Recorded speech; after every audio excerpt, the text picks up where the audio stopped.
Hey guys, it's Andrew Hayes. Welcome to the Alliance, the Alliance.live. Again, today I have with me George.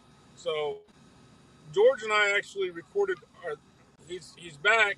Uh, we recorded our first episode, like a month ago, and it posted last week. So now he's on again, and this is going to be a two-parter. Uh, which, if you cover a subject like Israel and Palestine, uh, you know, you need a two-parter to do it justice, right? So, uh, George, if you want Yeah, the so idea was to go into the history, and I mean, I've gotten into it a little bit. I've read a couple books, which doesn't mean I know anything. It just means I'm qualified to be a jerk about it, right? yeah, so thanks for having me in your program again. And so we'll be talking about.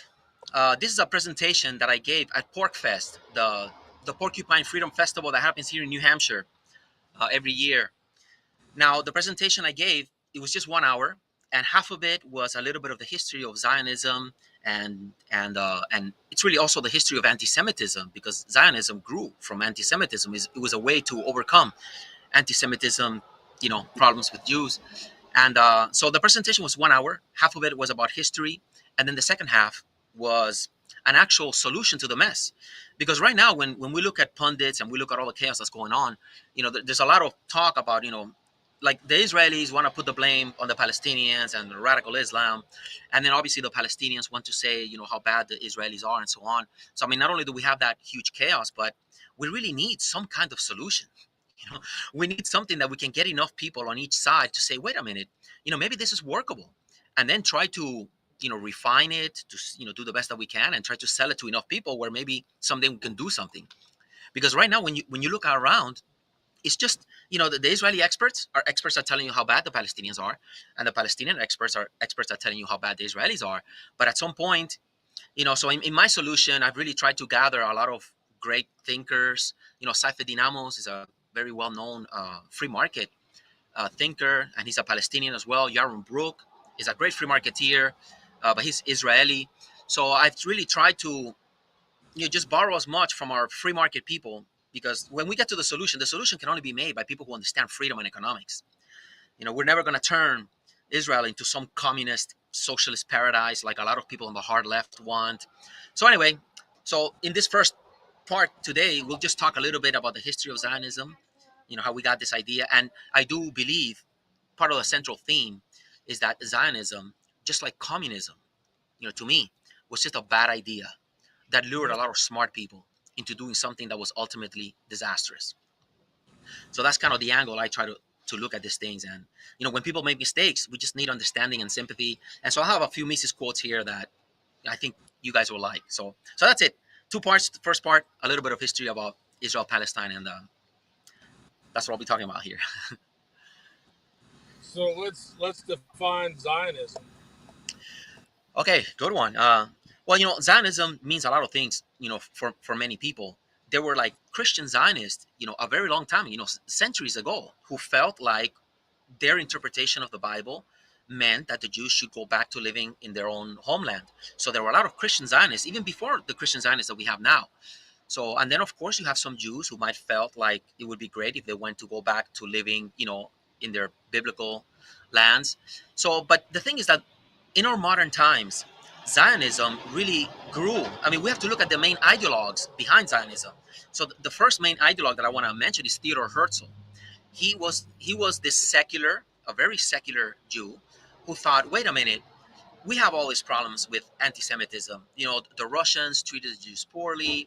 There's all these restrictions in many countries, where Jews have different laws and so on. And he thought to himself, you know what? Maybe the Jews just need their own country. So really, Zionism, the modern Zionism that we have today, is a Zionism that just, for the most part, it was just as a way to escape anti-Jewish attacks and fallacies. So that's really, I mean, there's a lot of people, right? You can look at it from a more religious perspective and so on. But the main thrust of Zionism is, okay, it's unsafe for the Jews to live in Europe and in the Muslim world because the non-Jews are just irrational, evil people, and we have no choice but to separate ourselves. and create our own country. So that's kind of like how I see the main thrust of Zionism. It's just a safe place for the Jews. Uh, it so let me. And I'm sorry. I'm just. We're probably gonna take closer to a full hour. Um, but you mentioned the Christians. Today, it seems like the Christians are on the side of the Jews. But in the few books I've read, and of course I've listened to the Martyr Made podcast, Oh, Fear and Loathing in the New Jerusalem, excellent. um, and it seems like so this early Christian Zionism, when you talk about centuries ago, was that Christians having compassion for the Jews and wanting to see the Jewish kingdom of David restored, or was that rooted in anti-Semitism and they just wanted the Jews to be gotten rid of and You know, shipped there on the I think your opinion is as good as mine. I'm sure there's elements of both, right? There must be Christians who really feel like this is, what God wants, what is good for the Jews and for everyone, and with good intentions they pushed it. And I'm sure there were many, who thought that the Jews, instead of want to assimilate and so on, for whatever reason, they just wanted to get rid of them. So I'm sure it's a little bit of both. Again, there's so many opinions on this. One can always pick the ones that don't like the Jews and the ones that like them. So yeah. okay, all right. I, sorry, I didn't mean to interrupt. I mean, I did, but I thought it was Yeah. important. So then let me see. So I do want to say a few important things, because one of the great things that I think your podcast adds and your background is that you and I are people who are aware of like the Austrian school. We know who Ludwig von Mises is, and this is very important because these are the men who provide the intellectual foundation for really understanding how the world works, right? I mean, everything we're seeing today. I mean, just like we had Galileo, was one of the first people to tell us that the Earth was not the center of the universe, and today, obviously, he was persecuted, you know but eventually people catch up to the right ideas. And I think for people like you and me, well, it's a little loud, I'm doing this outside. uh, it's really the Austrians who explain how the economy works. If we look at our great heroes of libertarianism and free market, I mean, today we have Ron Paul. He was a young medical student. Well, he read Hayek's The Road to Serfdom, and that began to make him an Austrian. So we have Rand Paul. We got all the good guys are ultimately descendants of these Austrians guys. And what we're seeing in Argentina as well with Javier Milei, we could talk about that another day. He too is another Austrian. So the point I want to make is that, not only did the Austrians explain how the economy and everything works, but there's also a lot of other vital lessons that I want to briefly cover here because it's an important background to what I want to say. So the great Mises,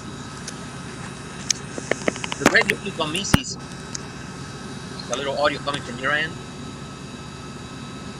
You want to mute yourself briefly? I hear a little background noise. You hear me okay? Yeah, so anyways, so the great Mises, he saw things in terms of like errors. He was like, we really have to understand the fallacies that then lead to the hatreds. We can't just go out there and say, well, these are the good guys, these are the bad guys, and the good guys have to beat up the bad guys. So here's a wonderful quote from Ludwig von Mises, which provides the background for us to understand history and sympathize enough to come up with a solution. So Mises tells us, neither as judges allotting praise and blame, nor as avengers seeking out the guilty should we face the past. We seek truth, not guilt. We want to know how things came about to understand them, not to issue condemnations. And so again, Mises, very profound thinker. It's about understanding the fallacies that then lead to the hatreds. Mises, again, he says, history should teach us to recognize causes and to understand driving forces. And when we understand everything, we can forgive everything. I mean, so to me, it's very profound. Mises is about understanding all the fallacies and then looking for solutions, because we're not going to get anywhere just like vilifying each other. So that's something I wanted to mention because it's very important when we deal with this mess. One more wonderful Mises quote. Mises tells us, it is ideas that group men into fighting factions, that press the weapons into their hands, and that determine against whom and for whom the weapons shall be used. It is they alone and not arms that, in the last analysis, turn the scales. So again, it's all about ideas and sympathy, and not just, we got to find out who the good guys and bad guys are so we can slaughter each other. So, yet one more little piece.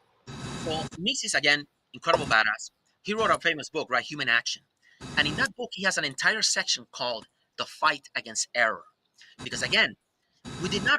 overcome communism by saying they're just a bunch of bad guys and we're going to have a world war and defeat communism. We ended up defeating communism thanks to Mises and his Austrian, who explained all the fallacies, and we were able to turn it around. So the last little quote, to set the background for how we want to approach this. So Mises has a section called the Fight Against Error, and in that section, he mentions the following. He says, sorry here. He says, the problems involved are purely intellectual and must be dealt with as such. It is disastrous to shift them to the moral sphere and to dispose of supporters of opposite ideologies by just calling them villains. It is vain to insist that what we are aiming at is good and what our adversaries want is bad. The question to be solved is precisely what is to be considered as good and what as bad. The rigid dogmatism peculiar to some religious groups and to Marxism results only in irreconcilable conflict.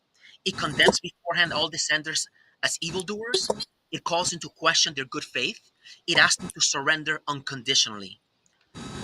No social cooperation is possible where such an attitude prevails. So that's the last kind of like Mises quote.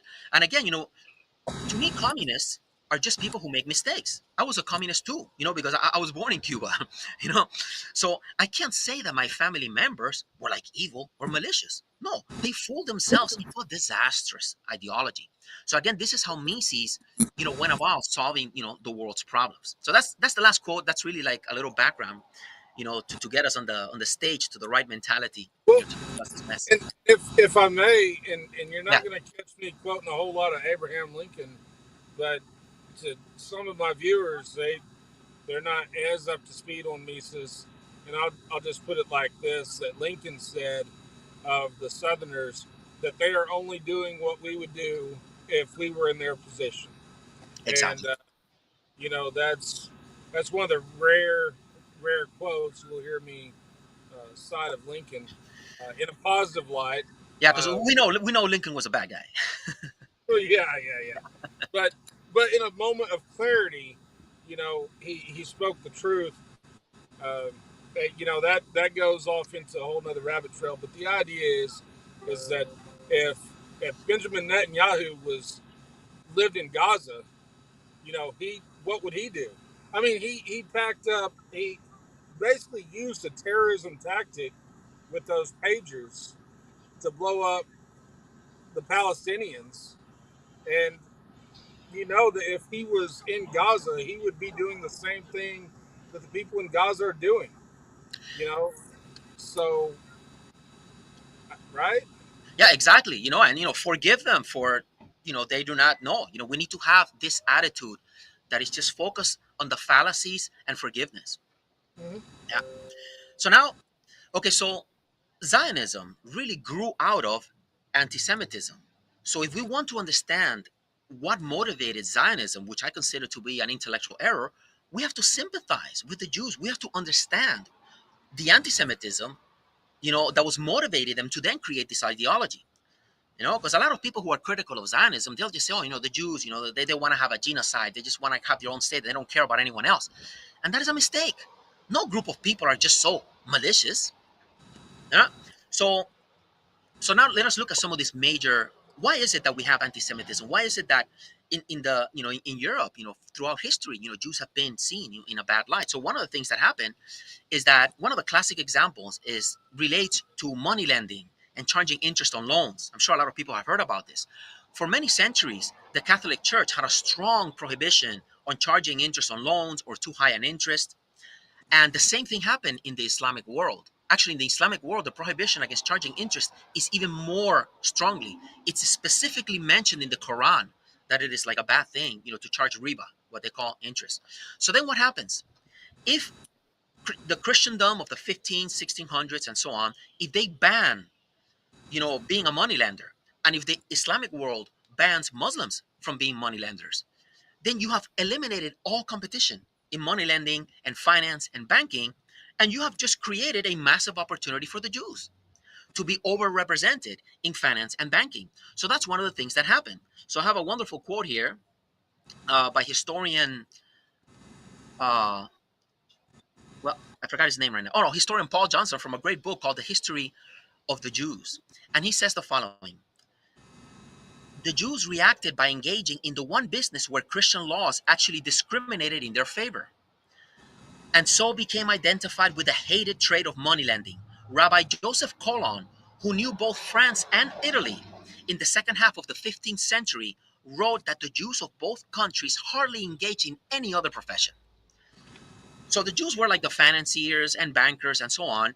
And what happens when you have an economically ignorant population, or people who now have to pay their loans back and are always looking, for some way to get out of it? That would create some anti-Semitism. You have all these people making money by just sitting around, not having to work hard. So there was a lot of resentment due to economic ignorance. Now, very quickly, if one really understands economics, finance and banking is wonderful because it motivates some people to not consume, right? And they save their money. Then they give their money to entrepreneurs who borrow that money, and then they get to consume well. They get to do big projects.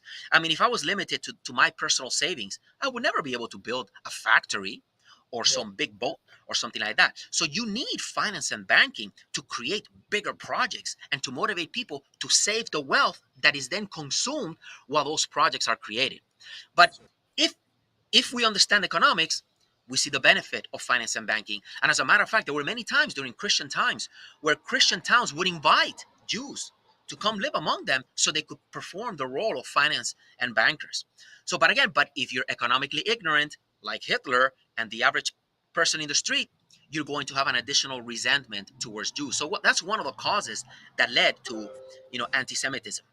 Well, So let's, and yeah, if I can, I would interject on the biblical and theological side that the prohibition against lending money isn't a matter of um, well to charge interest.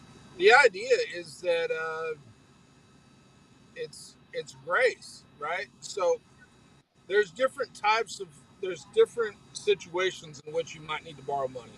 If your car breaks down and you just need to uh, buy a beater so you can get back and forth to work, you know, that's a different deal than you're going to buy a new tractor that you're going to make money on.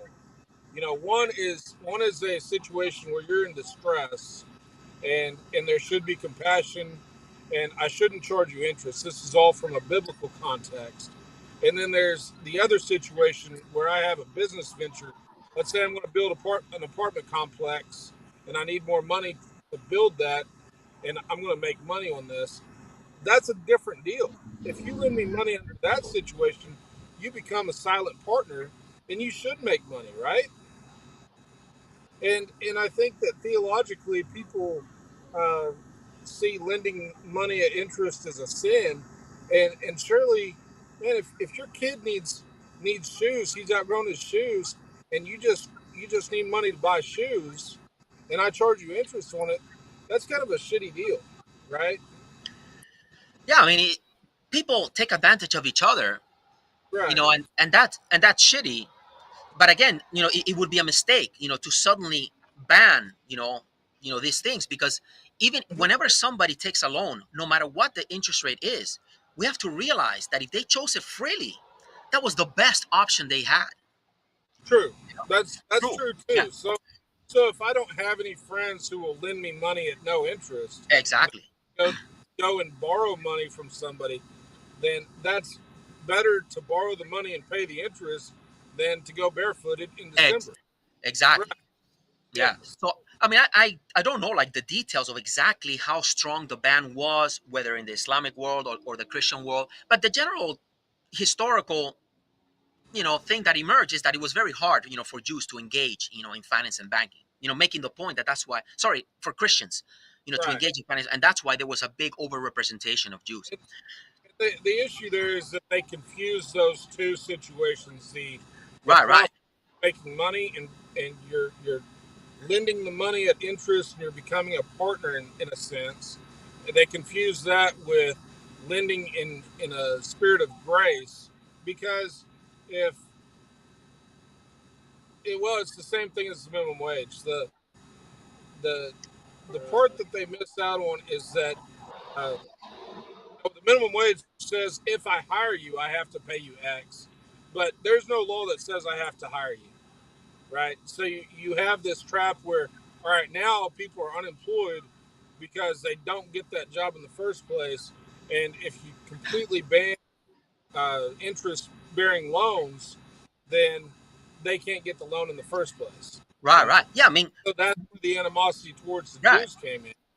If Like one you're completely bans interest, you take away the market because, first of all, even some malicious, greedy person who wants to lend you at a very high interest rate, he has to compete against other lenders, right? So they missed out the market. You know what the market and competition does. It would lower interest rates to what is possible or profitable at the time. So I, and, be, so and so because only the Jews could do it, then that created a monopoly of sorts, more like an oligopoly, where only the Jews are lending money. And I would just point out that yeah, there's situations. Adam Smith wrote about it. Is that people do collude, and when you have a small tight knit community like the Jews in Birmingham, England, or something like that, then then they're going to make sure that the interest rate doesn't go below a certain threshold. So you don't have open, genuine competition, and then that compounds the animosity towards the Jews because they are colluding, but they're only colluding because they're allowed to collude. yeah, I'm sure that was a factor. I'm sure there were times, where maybe they knew they were the only bankers, and they said, "Well, you're my friend here. We're both in this. Let's, let's not compete." And it's true Right. if we had more competition. But the important thing for people to realize that this was not the result of some grand scheme or maliciousness of the Jews. This was just a complex mess of ignorance, that made the Catholic Church make it so restrictive at the time, or a misinterpretation of what they should have been doing. And again, even when some Jews may theoretically get together and collude, remember they also have to compete against other Jews. you know that, Uh, right? That always happens, in the market. you know there's always a leader, but no, I mean, I would say even at my local sale barn, if I'm there to buy cows, I'm not going to bid against my buddies. okay. You Yeah. know, I'll let them buy their cows. They let me buy my cows, and we're colluding. We're cheating the market, All right. right? Are you telling But me you're cheating the market doing the cows? We might want to cut this part out. I mean, no. Look, they buy their cows a little bit cheaper. I buy my cows a little bit cheaper. We're not going to bid against each Yeah. other. There's going to be enough for both of us to fill our Yeah. orders. Yeah. And again, either way, you have to live in a relatively free market where the people have the freedom to buy the cows from somebody else too. And that's what Right. forces all of us to really be, on the same level. So continuing along this line, since we have a little extra time, because before I was just gonna do it in half an hour, so I got a great quote from Hitler, where we can see Hitler's economic ignorance, right? Because it's the economic ignorance that then leads to the hatreds. So Hitler mentioned in a speech in 1922, he said the following. He said, thus, bit by bit, the stock exchange came to control the whole national economy. The directors of these institutions were and are without exception Jews. I say without exception, for the few non-Jews who had a share in them were in the last resort nothing but screens, but shop window Christians, whom one needs in order for the sake of the masses to keep up the appearance that these institutions were after all founded on a natural outcome of the needs and the economic life of the peoples alike, and were not, as was the fact, institutions which correspond only to the essential characteristics of the Jewish people and are the outcome of such characteristics. So Hitler, I mean, I didn't read it that well with the commas. So Hitler is saying that the whole stock exchange, since there's so many Jews in there, that stock exchanges are just like nonsense. It's just crap that the Jews made up. And the only reason you ever see somebody that is a Christian there is because the Jews just put it, so that it looks presentable, So Hitler is saying that the whole thing about banking and stock exchanges, it just belongs. And not only that, Hitler made the mistake of saying that it's part of their characteristics. It's almost as if it's tied to their blood, which is another incredible fallacy. So it's a great quote to see just how the errors then lead to the anti-Semitism, and that's what we want to understand. We want to understand the fallacies and so on. So that's a good quote. And Uh, I'm sorry. I'm going to let you do your thing, man. no, no, But jump in. Yeah, yeah. In Mises talked early on in the book about polylogism, and I don't I don't know. This is a maybe you know the answer. Maybe I have to ask somebody else. But did polylogism start with Marx? So polylogism, guys, is where you attribute different logics to different groups of people. And Marx came up. I think he came up with this is a question, but Marx attributed different types of logic to people according to their class. Uh, that the worker had a logic and the bourgeoisie had a logic, uh, and that's why you can't listen to the bourgeoisie and you can't listen to the economists because their logic is flawed and doesn't work. And Hitler uh, tweaked that. He turned it into a racial polylogism, right? And so instead of it being class based, it was race based. And we see this down today where, a man can't comment on abortion because he's not a woman, right? So his logic is thrown out the window. He can't make an argument uh, because he's not a woman. But do you know if Marx came up with that or was it somebody before him? I don't know if Marx came up with that, but it seems like a popular error that a lot of people may end up like repeating. Yeah, that's for sure. Yeah. Yeah. So so we briefly saw how the banning of money lending it led to an overrepresentation of Jews in finance and banking, giving the erroneous impression that it was some conspiracy. Right? Mm-hmm. Now let us discuss another major thing related to the Jews. Jews were also, as a lot of people know, overly represented in socialism and communism and atheism, right? And so how prevalent, were Jews in atheist, socialist, communist movements? Well, there was of course Karl Marx, right? There is Lenin's sidekick and founder of the Red Army, Leon Trotsky. He was born David Davidovich Bronstein, and also a lot of people don't know this, he but Trotsky was offered by Lenin to be the very first like leader of the Soviet Union, you know. But Trotsky replied to Lenin and he told him, you know very well that a Jew can't be premier in Russia. you know, that's a nice little story. We might have had Trotsky be the first leader of the Soviet Union. So in the book, The Jewish Century, it's a great book that Ron Paul also recommends. Trotsky be the first leader of the Soviet Union. So in the book, The Jewish Century, it's a great book that Ron Paul also recommends.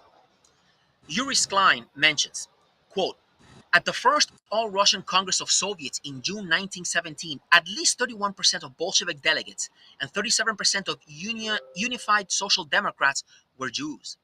At the Bolshevik Central Committee meeting of October 23rd, 1917, which voted to launch an armed resurrection, 5 out of the 12 members present were Jews. 3 out of 7 Politburo members charged with leading the October uprising were Jews. So again, a massive representation. I Uh, never, I didn't know that. yeah, yeah, massive representation. Uh, Sorry, I got my screen here a little messed up. Okay. Then also another, you know, uh, great quote. Something else. If you're going to have an ideology like communism or socialism, where you need the better educated to be the planners, right? The guys who run society, the ones that tell everybody else what to do, then you need the better educated, and that is what happened more or less in Russia. In Russia, the Jews were slightly better educated than the Russian masses. Like they had a higher percentage of younger kids who could read and write and that kind of stuff. So that also inadvertently, not as the result of some conspiracy, inadvertently led them to the top of the communist bureaucracy.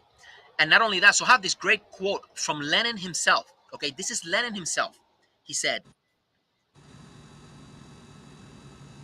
he said, sorry, he said, Jewish intelligentsia members in the Russian cities was of great importance to the revolution.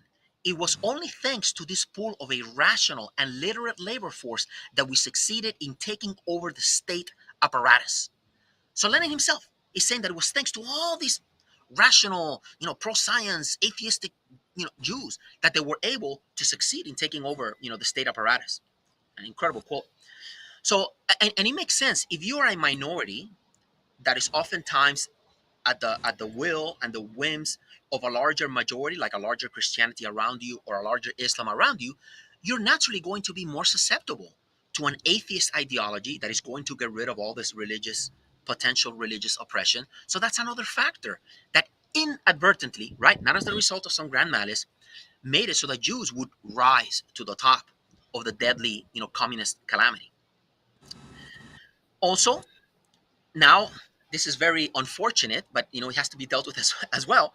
So unfortunately, the Jews were also overly represented in the tyrannical Soviet secret police that ended up doing, all the massive killings.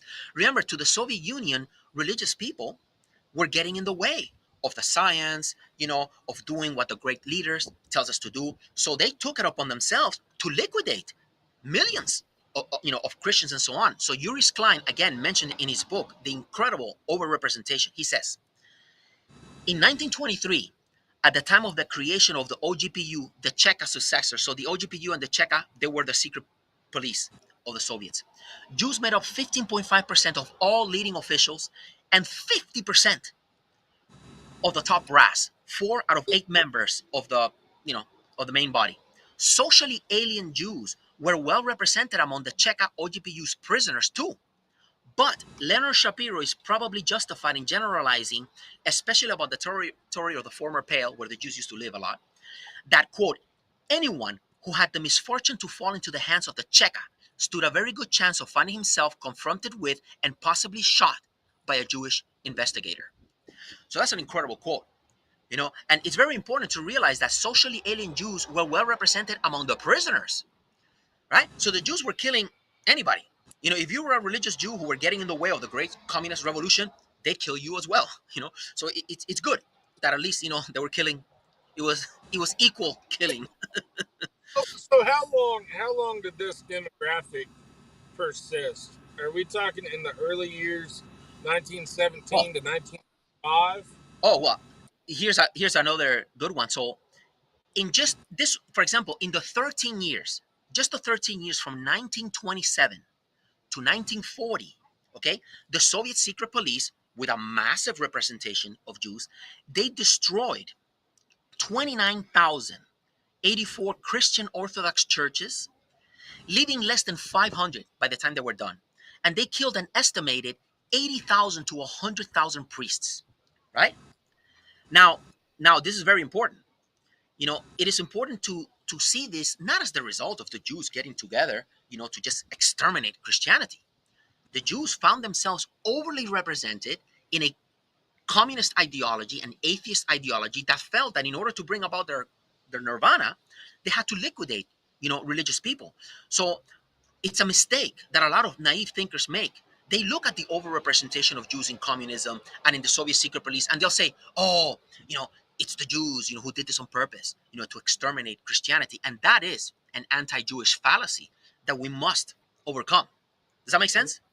There's a Well, difference yeah, between, yeah, and also like once you're in that system, if you're in that sort of a system, if you don't perform, if you're not going out and persecuting and burning churches and things like that, then you're not loyal to the party, and they will come after you. yeah, yeah. Is that not that's the reality That's of what we're dealing with? of So course, on some level, once this machinery gets going, then it's a matter of self-preservation. And what's that Canadian's name? Uh, Jordan Peterson. Jordan Peterson. That that's just brilliant. Um, and he has this talk that he gives, or maybe it's in his book, I forget.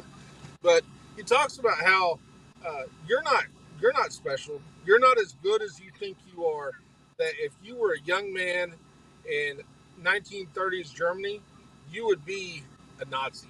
Yeah, You would be in the SS. If you were in Soviet Russia, you would be one of these people. It's not that there's nothing special about the Jews.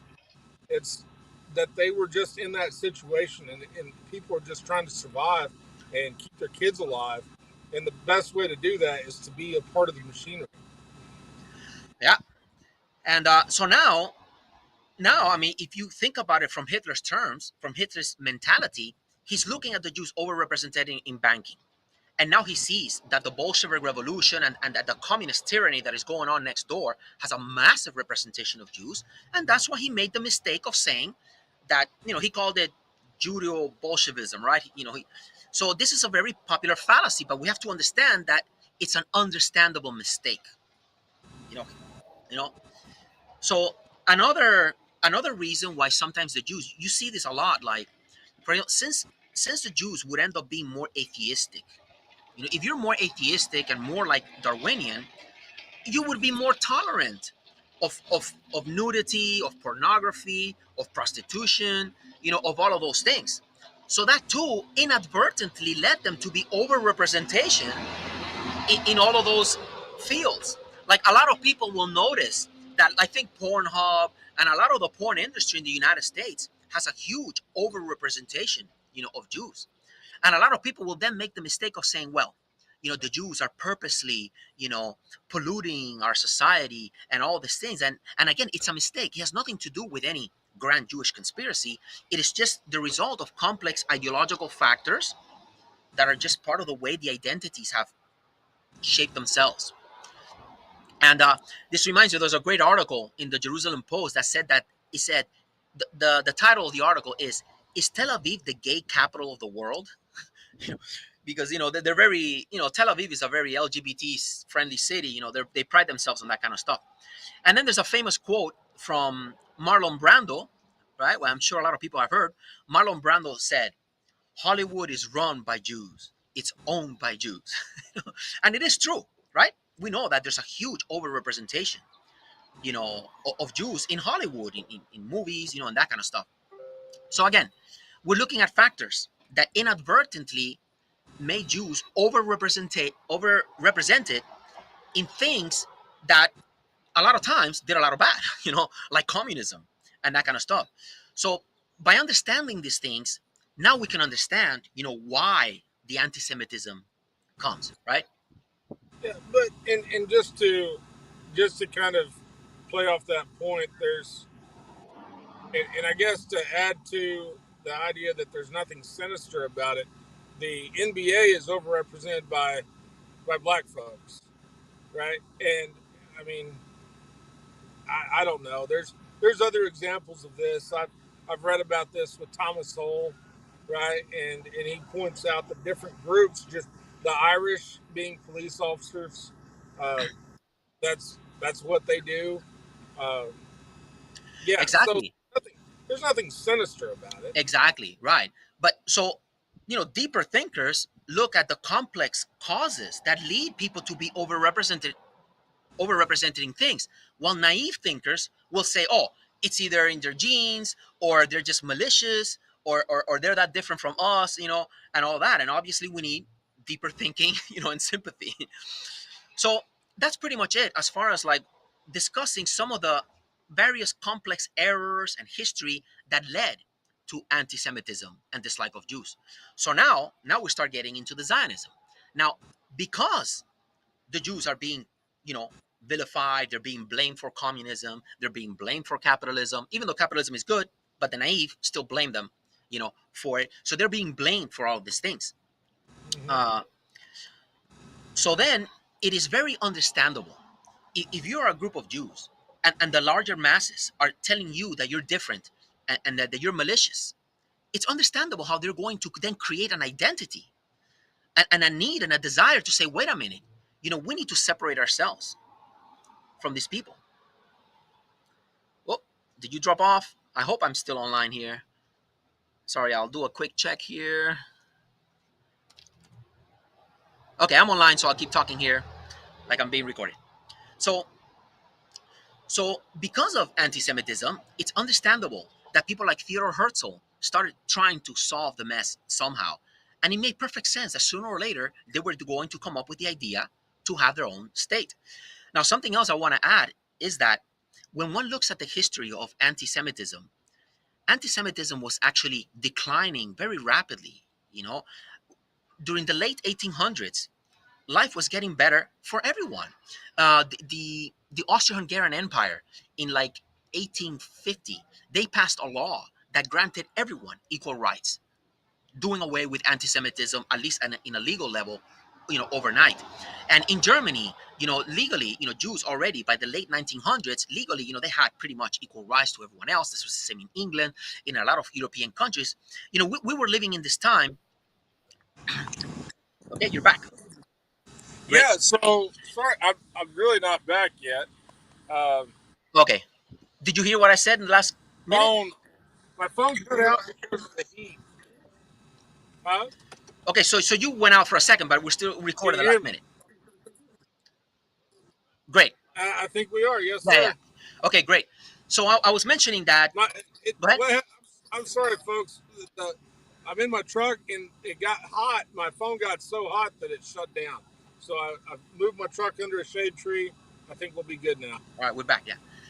So I was mentioning that during the late 1800s, during the 1800s, we saw a period where equal rights for all human beings were really increasing. Right? We started getting representative government. We overcame slavery.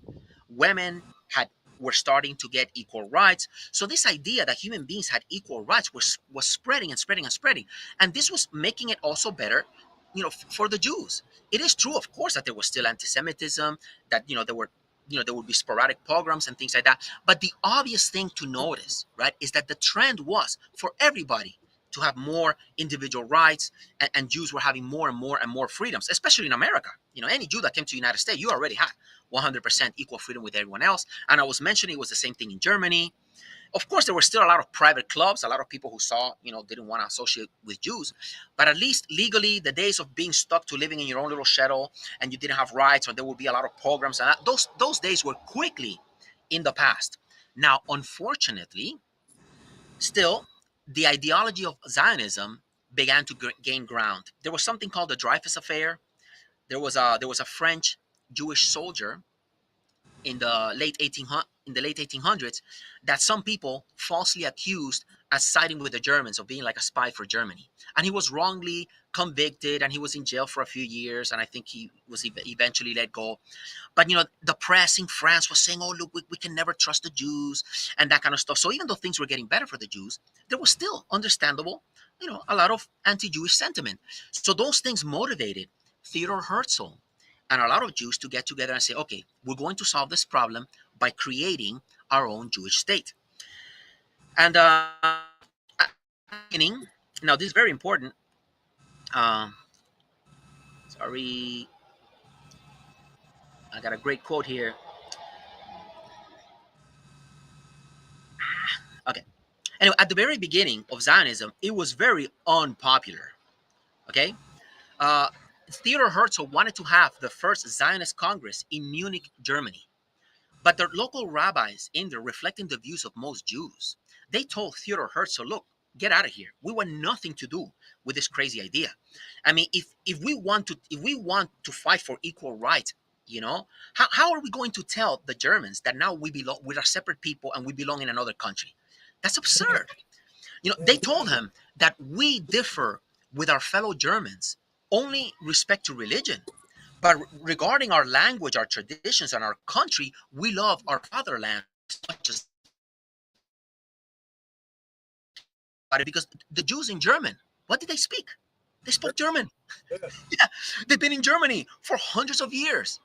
The Jews of Spain, what did they speak? They spoke Spanish.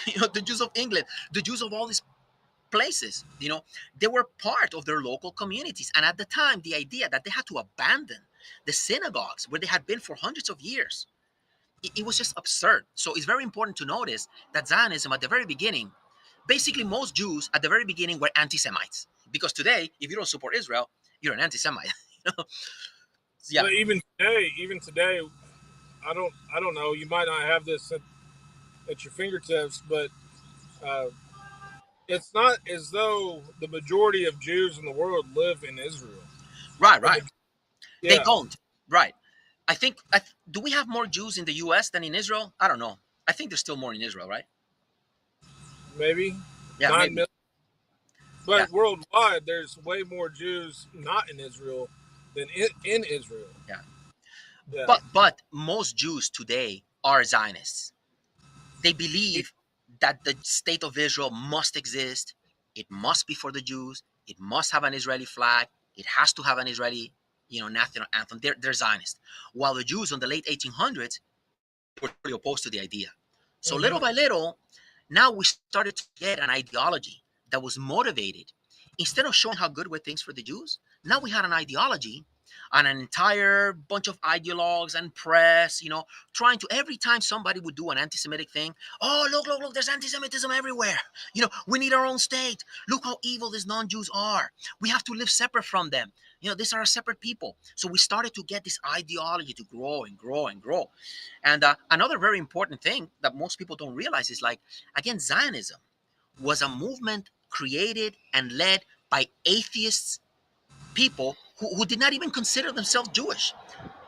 Like Theodor Herzl was not, he did not practice Judaism. As a matter of fact, Theodor Herzl, at one time, he had the crazy idea to get the Pope to convert all the Jews to Christianity.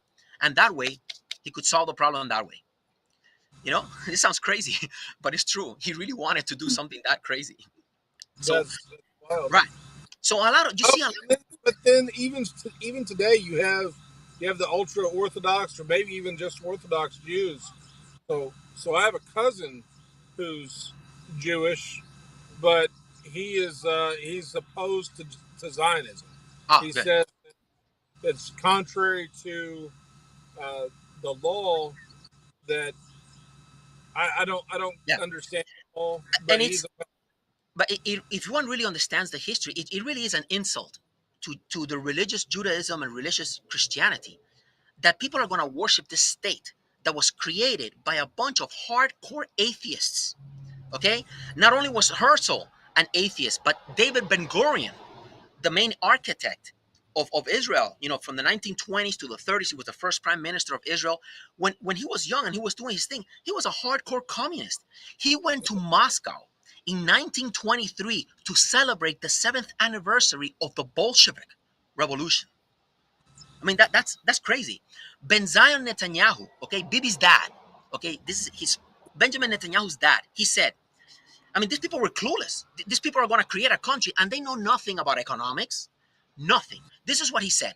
He said, if a nation says out of conviction, I am strong and forceful, then it becomes strong and forceful. This is the law of greatness. I mean, this is impressive if it's written in cursive by a 4-year-old, but this is an absurd way to run yeah. a country, right? Yes, It's so silly. So the bottom line is that the early Zionist ideologues were as clueless, as negligent, as ignorant as the Bolsheviks. Just people out there thinking that this is what they had to do, and we had a right to do it. So I continue here. So again, to show now, it's very important to realize a lot of people will say, oh, the Jews needed their own state because of Hitler, because of the Second World War and Holocaust and all these things. But remember, Zionism and this idea that the world is full of evil people that are out to kill us, this existed long before Hitler and the Second World War. So there's another great quote. In the world of Zionism, the great Zionist leaders, you have Theodor Herzl, Ben Gurion, the first, the real architect of Israel. But another very famous Zionist ideologue is Vladimir Jabotinsky. And Jabotinsky is the intellectual father of the Likud party, which is Benjamin Netanyahu's party. So I strongly encourage all your viewers to read the essay that is titled The Iron Wall, written by Jabotinsky, and it was written in 1923. 1923, this is long before Hitler, and this is what he says. Okay? Whoops. Okay. This is what Jabotinsky says. He says, there can be no voluntary agreement between ourselves and the Palestine Arabs, not now, nor in the prospective future. It is utterly impossible to obtain the voluntary consent of the Palestine Arabs for converting Palestine from an Arab country into a country with a Jewish majority. Uh, Culturally, they, the Arabs, are 500 years behind us. I mean, think about how insulting that is. They have neither our endurance nor our determination. We hold that Zionism is moral and just, and since it is moral and just, Justice must be done no matter whether Joseph or Simon or Ivan or Ahmed agree with it or not. There is no other morality. I mean, think about, where do you get the authority? Just like Lenin and the Bolsheviks made communism a moral thing. If you did, you were gulags and killed. Here we see the seeds of people making Zionism and this idea that all the people living in this area have to live under a Jewish flag, a Jewish national anthem, and controlled by Jews. They made it a moral thing. So we can see a parallel between the Zionists and the communists, just people who fool themselves into this disastrous idea. And imagine what it's like to be a Palestinian living in that area in 1923, knowing that you have thousands of ideologues that are reading this guy, who see the world just like they do, and want to turn your country, into their homeland. So it's I mean, yeah. So so that's a great quote. Let me see another one here. Uh, So again, another very important Zionist ideologue was Chaim Weizmann. After Herzl died, this was like the guy who took over. And Chaim Weizmann, he mentioned that, he said, for assimilated Jews, the Jews that just want to live in peace with everyone, they looked upon it, Zionism, as a primitive tribalism. They felt themselves called upon to rescue Judaism from Zionism. These people are dead against Zionism. Again, making the case that the Jews in the late 1800s, in 1910, 1920, these people thought that Zionism was just a tribalistic, us versus them calamity, which ended up to be the case, how I see it. So that was another great quote, showing how these people were brainwashing themselves into a major calamity. So now, as as with socialism, right, an increasing number of smart, well-intentioned people began to tie their identity to a monumental error, and really reach the stage where we are today, right? We're saying that Zionism and the resulting Israeli state as it currently functions, right, has been a monumental error, just like most Jews were saying in the late 1800s, is obviously seen as anti-Semitic hate speech, right? And very famously, uh, um, CEO of the Anti-Defamation League, Jonathan Greenblatt, he mentioned that anti-Zionism is anti-Semitism. And he took it another step further, and he said that anti-Zionism is genocide. So I mean, it's incredible.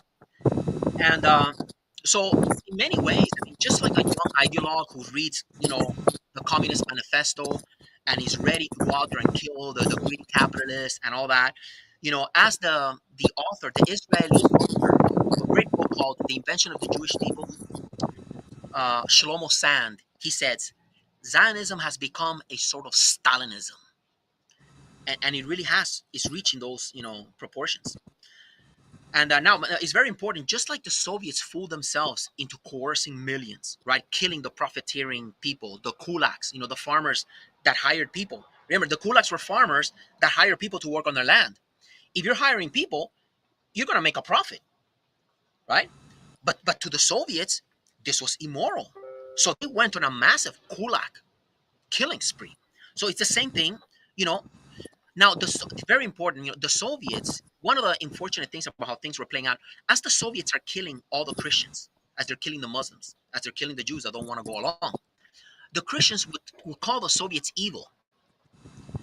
But remember, the Soviets were not necessarily they didn't think that they were out there doing evil. It's important to realize that the Soviets were making a massive error. They fooled themselves into a disastrous ideology. And to me, we're seeing the same thing with the Zionists. They're out there expelling the Palestinians. They feel like they have no choice but to expel them. But to me, it's important to see, and like, for example, I don't like calling it a genocide. I mean, they are making it impossible for people to live there. But if you just say that they're just doing a genocide, it just implies that they're purely evil. Does that make sense? No? yeah, So you have so essentially, right now we have the Zionists. The more the Zionists keep making their mistakes, the more they brutalize the poor Palestinians. The more the Palestinians are going to say that the Zionists are evil. They're going to say awful things about them. And then it's just it's something that keeps feeding on each other. You got the Palestinians calling the Zionists evil.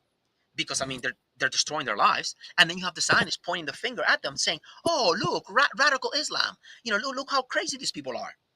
I mean, it's awful, you know. And so I mean that's pretty much like my little version of the history of how we got into this mess. We have So, various intellectual errors, which then fueled the emergence of the identity, and the identity system is this whole idea that they were going to create a country there. You know, it's just expulsion. The 1948 Civil War that expelled a bunch of people, the 1967 war that expelled a bunch of more people, more occupation. Now the Gaza. It's just something that has to polarize the whole planet. And I mean, we're running out of time, but that's pretty much like my little intro to the history, and then we can talk about the solution. yes, sir. Well, I appreciate it, and like to a couple things to wrap up. First, the the Israelis. You have all these socialists and communists that came from Russia into Israel. Yeah, The Palestinians talk about it being a colony and settlers, and it's colonistic, but it's not colonistic from the West. It's colonistic from the Soviets. right, Is the right. Israeli Yeah, government socialistic? yeah. If it had been a bunch of libertarians out there spreading an understanding of freedom, and we all lived in one big state where everybody had equal rights, and that's what we're going to talk about the next time, then it could have gone splendidly, and that area could have become a beacon of prosperity for the world. But it was just a bunch of totally clueless people. I mean, I showed you, how Ben Gurion went to, to see the October Revolution birthday, and all of those guys, they were totally clueless. And Yeah. there's nothing Well, wrong but with. but just to be clear, is the Israeli state as it is today? Do they have a free market as we do in the United States? No, no, they are free market-ish. It, Israel, prior to the 70s, prior to the election of Menachem Begin, they were a very socialist economy. But then Begin came in and they started moving towards capitalism. But of course, even though they have some kind of capitalism, in the whole state is just a disaster. Hmm. Unequal laws for here and there, taking more land, you know. But they are good on economics. Like Benjamin Netanyahu is actually a very pro-freedom, pro-free market person. And not only that, 2 weeks ago, 2 weeks ago, Javier Milei gave a speech in the Knesset, and all the top Israeli leaders were in love with Milei, which Oh, shows that a lot. Oh yeah, yeah, that's wonderful to see. I mean, the top Israeli leaders, even though Zionism is a calamity, they have a far better understanding of free market economics. We could never envision Milei giving a speech in the U.S. Congress to a packed house, but that did happen in Israel. So that's very interesting. Yeah, oh, that's encouraging. yeah. I'll send you the link. It's very good, All encouraging. right. Hey, I don't want to keep you. I know you got to get on the road. But thanks for coming on. We'll have Yeah, you on thank you. next part two. Yeah. Thank you All so right. Thanks again. much. See you next week. See you.